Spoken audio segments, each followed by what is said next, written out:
എന്തായാലും ആഗോള സംഘവുമായി അയ്യപ്പ സംഘവുമായി ബന്ധപ്പെട്ട ഒരുക്കങ്ങൾ പമ്പയിൽ പുരോഗമിക്കുകയാണ്. ദേവസ്വം ബോർഡിന്റെ നായകൻ പ്രസിഡന്റ് 24നോടൊപ്പം ചേരുകയാണ്. ഒരുക്കങ്ങൾ എവിടെ എത്തി? ഒരുക്കങ്ങൾ നന്നായി നടക്കുന്നു. ഇവിടെ ഇൻഫ്രാസ്ട്രക്ചർ അതിൻ്റെ പന്തലും മറ്റു കാര്യങ്ങളും എല്ലാം കഴിഞ്ഞു. പിന്നെ ഇൻവിറ്റേഷൻ ഒക്കെ ഓരോരുത്തരും വന്നുകൊണ്ടിരിക്കുകയാണ്. നമ്മൾ കൃത്യം 9:30 തന്നെ സെപ്റ്റംബർ 20 കൃത്യം 9:30 തന്നെ മുഖ്യമന്ത്രിയുടെ ഉദ്ഘാടന സമ്മേളനം ആരംഭിക്കും. അത് കഴിഞ്ഞ് അത് 1.5 മണിക്കൂർ 11:30 ഉദ്ഘാടന സെക്ഷൻ കഴിഞ്ഞാൽ പിന്നെ 3 വേദികളിലായിട്ട് നടക്കുന്ന സെഷൻസ് കാണും. ഒന്നാമത്തെ വേദിയിൽ പിന്നെ മാസ്റ്റർ പ്ലാനുമായി ബന്ധപ്പെട്ട ചർച്ചയാണ്. അത് കഴിഞ്ഞ് അതേ സമയത്ത് തന്നെ മറ്റ് രണ്ട് വേദികളിലായി ക്രൗഡ് മാനേജ്മെൻറ്റിനെ സംബന്ധിച്ച് അതിൻ്റെ കാര്യങ്ങളെ സംബന്ധിച്ച് അതിൻ്റെ ആധുനിക സാങ്കേതിക വിദ്യ ഉപയോഗിക്കുന്നതിനെ സംബന്ധിച്ചൊക്കെ ഒരു ചർച്ചയാണ്. പിന്നെ പിൽഗ്രിം ടൂറിസം. അങ്ങനെ ഈ 3 സെക്ഷനുകളാണ് നടക്കുന്നത്. ഈ 3 സെക്ഷനുകളെയും ക്രോഡീകരിച്ചുകൊണ്ട് ഒരു കൺസെപ്റ്റ് നോട്ട് ഉണ്ടാക്കി അത് അവസാനം മന്ത്രി അത് അവതരിപ്പിക്കും. അതുമായി ബന്ധപ്പെട്ട കാര്യങ്ങളാണ് നടന്നുകൊണ്ടിരിക്കുന്നത്. അതിനുശേഷം താല്പര്യമുള്ള ഭക്തർ ശബരിമലയിലേക്ക് ദർശനത്തിനായി പോകും. വിവാദങ്ങൾക്കൊന്നും പ്രസക്തിയില്ല, പ്രതിപക്ഷം പങ്കെടുക്കുന്നില്ല, അപ്പോൾ അതൊന്നും കാര്യമായി ബാധിക്കില്ല എന്ന് തന്നെയാണ് പ്രതീക്ഷിക്കുന്നത്. അല്ല, പ്രതിപക്ഷം ഉൾപ്പെടെ പങ്കെടുക്കണമെന്നാണ്. വീണ്ടും ഇപ്പോൾ 2 ദിവസം മാത്രമേ ഉള്ളൂ. എങ്കിലും ഞങ്ങൾക്ക് വീണ്ടും അഭ്യർത്ഥിക്കുവാനുള്ളത് പ്രതിപക്ഷം പങ്കെടുക്കണമെന്ന് തന്നെയാണ്. എന്തായാലും പിന്നെ ശബരിമലയുടെ അടിസ്ഥാന വികസനം മാത്രമാണല്ലോ ഞങ്ങളുടെ ലക്ഷ്യം. ശബരിമലയുടെ അടിസ്ഥാന വികസനം എന്ന് പറയുന്നത് കേവലം ശബരിമലയുടെ മാത്രം വികസനമല്ല, തിരുവിതാംകൂർ ദേവസ്വം ബോർഡിൻ്റെ കീഴിലുള്ള 1200 ക്ഷേത്രങ്ങളുടെ വികസനം കൂടിയാണ്. അതുകൊണ്ടാണ് ഇത് കേവലം ഒരു ശബരിമലയുടെ മാത്രം പ്രശ്നമല്ല.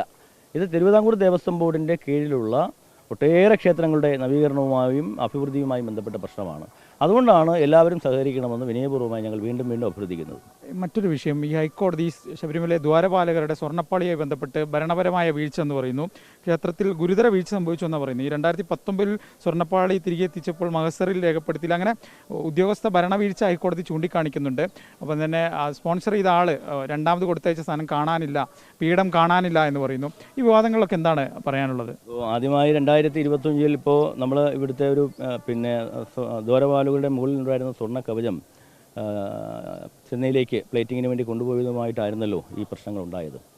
അത് സ്വാഭാവികമായും കോടതി ചില ചോദ്യങ്ങൾ ചോദിച്ചു. അതിന് ഞങ്ങൾ കൃത്യമായി മറുപടി കൊടുത്തു. അതിനെ സംബന്ധിച്ച് അവ്യക്തതയെല്ലാം മാറി തിരിച്ചു കൊണ്ടുവരാമെന്ന് പറഞ്ഞു. ഇപ്പോൾ 2025 പ്രശ്നമില്ല. അതിലൊരു സാങ്കേതികപരമായ പ്രശ്നം ഞങ്ങളുടെ SP ചുമതല ഏൽപ്പിച്ചു. ആദ്യമായി ചെയ്തത് എന്താ, ഈ ഇവിടുന്ന് കൊണ്ടുപോയതിൽ 2025 ഇവിടുന്ന് കൊണ്ടുപോയതിൽ കുഴപ്പമുണ്ടോ വീഴ്ചയുണ്ടോ എന്ന് പരിശോധിക്കുവാൻ വേണ്ടി ഞങ്ങളുടെ വിജിലൻസ് SP തന്നെ ചുമതലപ്പെടുത്തി. SP സീൽഡ് കവറിൽ മറുപടി നൽകി. എന്താ പറഞ്ഞിരിക്കുന്നത്? സ്വാഭാവികമായും ചില സാങ്കേതികമായ പിഴവുകൾ മാത്രമേ ഉള്ളൂ, ബാക്കിയെല്ലാം പാലിച്ചിട്ടുണ്ട്. ഹൈക്കോടതി പറയുന്ന പോലെ അല്ലെങ്കിൽ ഭരണപരമായ വീഴ്ച സംഭവിച്ചിട്ടില്ല പറയുന്നത് കേൾക്കും. അപ്പോൾ സ്വാഭാവികമായും അതെല്ലാം പൂർത്തീകരിച്ചാണ് കൊണ്ടുപോയത്. പിന്നെ പിന്നെ സ്പെഷ്യൽ കമ്മീഷണറെ അറിയിക്കാൻ താമസിച്ചു പോയി എന്നത് മാത്രമാണ് അതിൻ്റെ പ്രശ്നം. അത് നിങ്ങൾ മനസ്സിലാക്കേണ്ടത്, ഒരു വർഷം ഒരു 50 കേസെങ്കിലും ഈ സ്പെഷ്യൽ ബെഞ്ചുണ്ടല്ലോ, ഈ ദേവസ്വം സ്പെഷ്യൽ ബെഞ്ചാണ്. ആ സ്പെഷ്യൽ ബെഞ്ചുമായി ഒരു 50 കേസെങ്കിലും വരും. അപ്പോൾ ഒരുപാട് വിധികൾ അതുമായി ബന്ധപ്പെട്ട് ഉണ്ടാവും. ഒരു വർഷമാണ് ഇവിടുത്തെ ഒരു ഉദ്യോഗസ്ഥൻ്റെ കാലാവധി. അപ്പോൾ ശ്രദ്ധയിൽപ്പെട്ടിട്ടുണ്ടാവാൻ സാധ്യത ഉണ്ടായിരിക്കില്ല, അപ്പോൾ അറിഞ്ഞിട്ടുണ്ടാവില്ല. അങ്ങനെയുള്ള ചില സാങ്കേതിക പ്രശ്നമാണ്, സ്വർണ്ണത്തിൻ്റെ സാങ്കേതിക പ്രശ്നമാണ്. ആ സാങ്കേതിക പ്രശ്നമാണ് എന്ന് SP സീൽഡ് കവറിൽ അവിടെ കൊടുത്തു. അത് കോടതി അഡ്മിറ്റ് ചെയ്തു. അപ്പോൾ അതുമായി ബന്ധപ്പെട്ട് പ്രശ്നമില്ല. അത് പിന്നെ കന്നിമാസം 5 തന്നെ കൃത്യമായി അത് വരും. പിന്നെ പറയുന്നത് ഇപ്പോൾ വന്നിരിക്കുന്ന പ്രശ്നം എന്താ, 2019 പ്രശ്നമാണ് വന്നിരിക്കുന്നത്. 2019 പ്രശ്നം.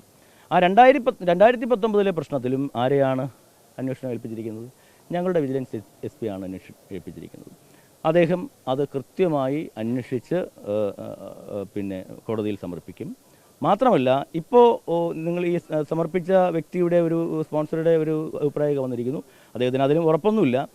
ഒരു പിന്നെ പീഠം അദ്ദേഹം സമർപ്പിച്ചു എന്ന് പറയുന്നു, പിന്നീട് മാറി പറയുന്നു. എന്തോ ആയിക്കോട്ടെ, പക്ഷെ സമർപ്പിച്ചിട്ടുണ്ടെങ്കിൽ അത് ഇവിടെ തന്നെ കാണും. കാരണം ദേവസ്വം ബോർഡിൽ ഒരു പൊട്ട് സമർപ്പിച്ചാൽ പോലും അതിനൊരു രീതിയുണ്ട്.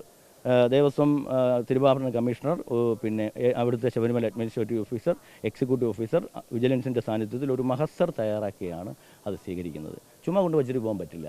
അപ്പോൾ അതവിടെ ഉണ്ടെങ്കിൽ തീർച്ചയായിട്ടും അത് അവിടെ ഉണ്ടാവും. നമ്മുടെ ശബരിമലത്തെ സ്ട്രോങ് റൂമിലും ആറന്മുളയിലെ സ്ട്രോങ് റൂമിലും ഉണ്ടാവും. ഇപ്പോൾ തിരുവാഭരണ കമ്മീഷൻ തിരിച്ചു വരും. ഒപ്പം തന്നെ വിജിലൻസ് SP ഉണ്ട്, പരിശോധിക്കാൻ പറഞ്ഞിരിക്കുകയാണ്. രണ്ടുപേരും കൂടെ പരിശോധിക്കുമ്പോൾ അതുകൊണ്ടോ നോക്കാം. ഉണ്ടെങ്കിൽ അവിടെ തന്നെ കാണും. പിന്നെ മറ്റു കാര്യങ്ങളെ സംബന്ധിച്ചും 2019 മറ്റു കാര്യങ്ങളെ സംബന്ധിച്ചും ഞങ്ങളുടെ SP അന്വേഷിച്ച് റിപ്പോർട്ട് കൊടുക്കട്ടെ. ഏത് ഉദ്യോഗസ്ഥൻ അതിൽപ്പെട്ട് ഏതെങ്കിലും ഉദ്യോഗസ്ഥന് അതിന് ഭാഗത്ത് വീഴ്ചയുണ്ടെങ്കിൽ 2019 ഈ ഇടപാടുമായി ബന്ധപ്പെട്ട് ഏതെങ്കിലും ഒരു ഉദ്യോഗസ്ഥൻ്റെ ഭാഗത്ത് വീഴ്ചയുണ്ടെങ്കിൽ കുറ്റക്കാർക്കെതിരെ ശക്തമായ നടപടിയെടുക്കും. സ്വർണത്തിലെ തൂക്കം കുറഞ്ഞു എന്നൊക്കെ പറയപ്പെടുന്നു. അതൊക്കെ ഞാൻ പറയുന്നില്ല, അതൊക്കെ ഈ അന്വേഷണത്തിൻ്റെ ഭാഗമായി വരുമല്ലോ. അതെല്ലാം അന്വേഷിക്കാൻ പറഞ്ഞിരിക്കുകയല്ലേ കോടതി. സ്വാഭാവികമായും ആ അന്വേഷണത്തിൻ്റെ പരിധിയിൽ അതെല്ലാം വരുമല്ലോ. വരട്ടെ, വരുമ്പോൾ ഏതെങ്കിലും ഉദ്യോഗസ്ഥൻ, ആ കാലത്തുണ്ടായിരുന്ന ഏതെങ്കിലും ഉദ്യോഗസ്ഥൻ്റെ ഭാഗത്ത് വീഴ്ചയുണ്ടെങ്കിൽ തീർച്ചയായും അതുമായി ബന്ധപ്പെട്ട നടപടികളുമായി ദേവസ്വം ബോർഡ് മുന്നോട്ട് പോകും. അതിൽ ഒരു ആശങ്കയും ഞങ്ങൾക്കില്ല. ഈ ഹൈക്കോടതി ശബരിമലയുടെ ഒരു ഗാർഡിയൻ ആയിട്ട് പ്രവർത്തിക്കുന്നതാണ്. ഈ ദേവസ്വം ബോർഡ് എന്ന് പറയുന്നത് ഒരു സ്വതന്ത്ര ബോഡിയാണ്. അപ്പോൾ ഒരു കിണ്ടി അല്ലെങ്കിൽ ശരിയാക്കാൻ പോലും ഇങ്ങനെ ഹൈക്കോടതിയുടെ ഇത് ചോദിക്കണമെന്ന് പറയുമ്പോൾ അത് എന്തെങ്കിലും തരത്തിലുള്ള പ്രതിസന്ധി ദേവസ്വം ബോർഡ് ഉണ്ടാക്കുന്നുണ്ട്. നമുക്ക് നോക്കാം, അതൊക്കെ നമുക്ക് ഉചിതമായ വേദികളിൽ അഭിപ്രായം പറയേണ്ട കാര്യങ്ങളാണ്. അതൊക്കെ പൊതുവേദിയിൽ നമുക്ക് ചർച്ച ചെയ്യപ്പെടേണ്ട വിഷയങ്ങളല്ല. അതിനെ സംബന്ധിച്ച് നമുക്ക് പിന്നീട് ആലോചിക്കാം. ഇപ്പോഴത്തെ സംബന്ധിച്ചിടത്തോളം ഈ പറയുന്ന ഇപ്പോൾ 25 വിഷയങ്ങളുമായി ബന്ധപ്പെട്ട് കോടതിക്ക് ഒരു ആശങ്കയുമില്ല. കോടതി ചില സംശയങ്ങൾ ഞങ്ങളോട് ചോദിച്ചു, അത് ഞങ്ങൾ കൃത്യമായതിന് മറുപടി പറഞ്ഞു. തിരിച്ച് കന്നി എഞ്ചിന് ഇവിടെ കൊണ്ടുവരാമെന്ന് സമ്മതിച്ചിരിക്കുന്നു. ഇപ്പോഴത്തെ പ്രശ്നം 2019 2019 വിഷയവും ദേവസ്വം ബോർഡ് SP ഏൽപ്പിച്ചിരിക്കുന്നു. SP കൃത്യമായി അന്വേഷിച്ച് പിന്നെ കോടതിയെ അറിയിക്കും. പിന്നെ മറ്റു കാര്യങ്ങൾ പീഠത്തിനെ സംബന്ധിച്ചും ഒരു കൺഫ്യൂഷനും ഇല്ല. തിരുവാഭരണ കമ്മീഷൻ തിരിച്ചു വരട്ടെ, SP കൂടെ സംയുക്തമായി അന്വേഷിക്കട്ടെ.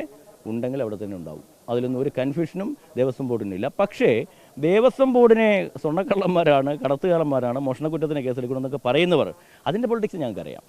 ആഗോള അയ്യപ്പ സംഗമം നടക്കുന്നു. ആ ആഗോള അയ്യപ്പ സംഘത്തിൻ്റെ പകിട്ട് അല്ലെങ്കിൽ ആ ആഗോള സംഗമത്തിൻ്റെ ഒരു ഡാമേജ് വരുത്തുവാൻ വേണ്ടി പറയുന്ന കാര്യങ്ങളാണ്. അത് രാഷ്ട്രീയമാണ്, എല്ലാവർക്കും അറിയാം. ഞങ്ങളെ സംബന്ധിച്ചിടത്തോളം ഏത് അന്വേഷണവും ഞങ്ങൾ നേരിടാൻ തയ്യാറാണ്. ഇപ്പോൾ എന്തായാലും കോടതി 25 ബന്ധപ്പെട്ട പ്രശ്നം ചോദിച്ചല്ലോ, അന്വേഷണത്തിന് SP ഏൽപ്പിച്ചല്ലോ, അത് കൃത്യമായി അന്വേഷിച്ച് കൊടുത്തല്ലോ. അതിനിപ്പോൾ മറുപടി കുഴപ്പമില്ലല്ലോ. പിന്നെ 2019 അതും അന്വേഷിക്കട്ടെ, ഒരു പ്രശ്നവുമില്ല. പക്ഷേ പ്രശ്നം എന്താ, ഈ നമ്മൾ കോടതി ആദ്യത്തെ കേസ് 2025 കേസ് അന്വേഷിച്ച് മറുപടി നൽകുവാൻ വേണ്ടി ഏൽപ്പിച്ചു. അന്ന് വന്ന വാർത്ത എന്താ, വലിയ വാർത്തയല്ലായിരുന്നു. ഇപ്പോൾ അത് അന്വേഷിച്ച് മറുപടി കൊടുത്തു, അത് വലിയ വാർത്തയല്ല. ഇപ്പോൾ 2019 അന്വേഷിക്കാൻ വേണ്ടി SP ചുമതലപ്പെടുത്തി, അത് വലിയ വാർത്തയാണെന്ന്. ആഗോള അയ്യപ്പ സംഗമവും അതും ഒരുപോലെയാണ് വന്നിരിക്കുന്നത്. ഇനി അത് അന്വേഷിച്ച് കൊടുത്താൽ അത് എന്തെങ്കിലും അനുകൂലമായി ദേവസ്വം ബോർഡിന് അനുകൂലമായിട്ടാണ് വരുന്നതെങ്കിൽ അത് വാർത്തയല്ല. അതാണ് ഞങ്ങളുടെ പ്രശ്നം.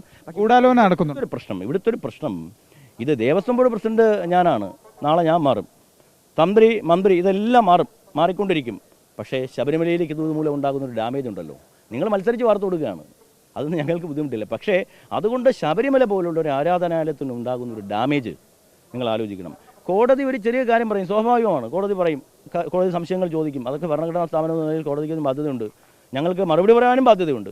പക്ഷേ അതുമായി ബന്ധപ്പെട്ട് നിങ്ങൾ ആദ്യം നെഗറ്റീവായി പറയുമ്പോൾ കൊടുക്കുന്ന വാർത്തയ്ക്കുള്ള പ്രാധാന്യം പോസിറ്റീവായി വരുമ്പോൾ 4ാമത്തെ പേരിലും 5ാമത്തെ പേരിലും ആയിപ്പോകുന്നു എന്നുള്ളതാണ് ഞങ്ങളുടെ പരാതി. അത് ജെന്യുവനായ പരാതിയാണ്.